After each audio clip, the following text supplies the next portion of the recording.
យើងជាបងប្អូនប្រៀបដូចក្បូននឹងទូ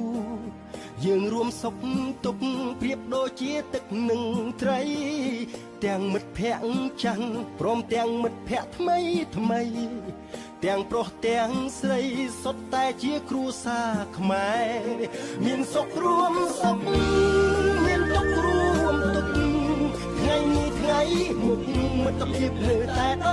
ដែលពាក្យថាបងអូនជាពាក្យមួយមិនចេះគួរប្រែបេះដូងយើងជាខ្មែរពួកយើងតែងនៅក្បែរគ្នាអូបេះដូងយើងជាបងប្អូនប្រៀបដូចក្បូននឹងទូ